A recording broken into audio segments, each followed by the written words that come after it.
Hi, I'm Dr. Eric Cobb of ZL Performance, and today we're talking about the differences between long and short muscle length isometrics.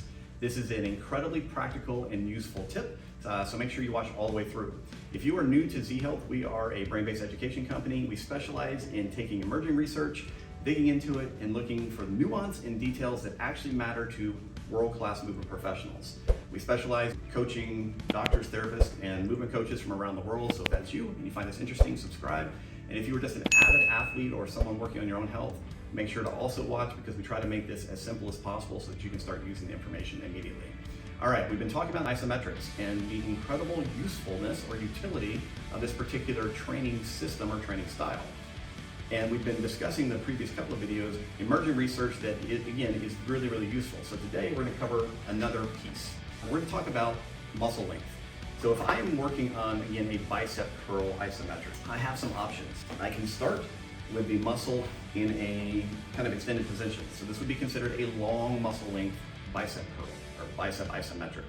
I could be in the middle, and I could also be short, right? So I have a shortened version, a middle version, and a lengthened version.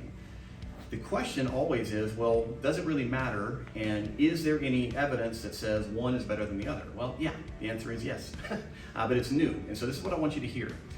If you are trying to improve dynamic activity, so if you want to improve your running, your jumping, your sprinting, your hitting speed, your throwing speed, you want to focus on long muscle length isometrics. Throughout the research literature, what we see is that there is a higher correspondence between long muscle length isometrics and other things.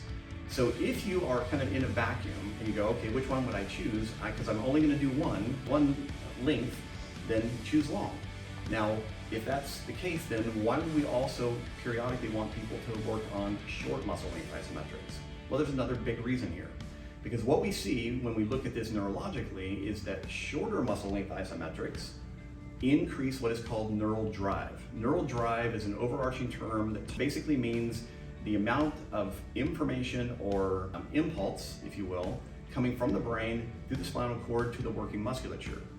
So if you think about your own body, it's likely there are areas that if you try to contract really hard, we will often, you hear this in different forms of strength training, we'll say people have kind of a power leakage because they're unable to get tense or tight in that particular area of the body.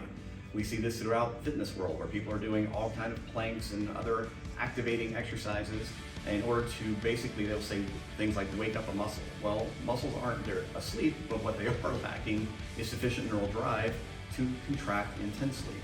So when I'm working with a client, I am constantly evaluating them to see, okay, first of all, trying to achieve.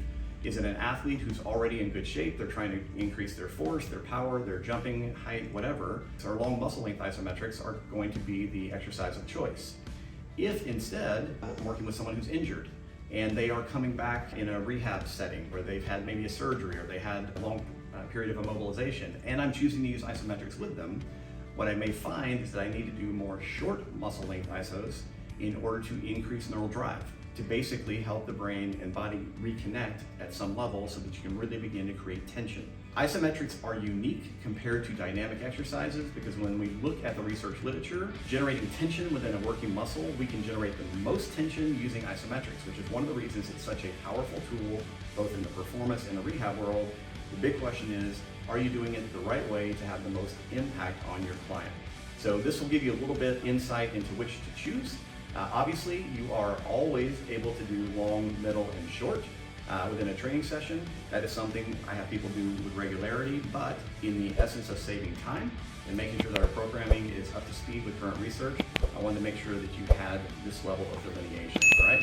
Hope you found this useful and interesting, and we will see you again soon.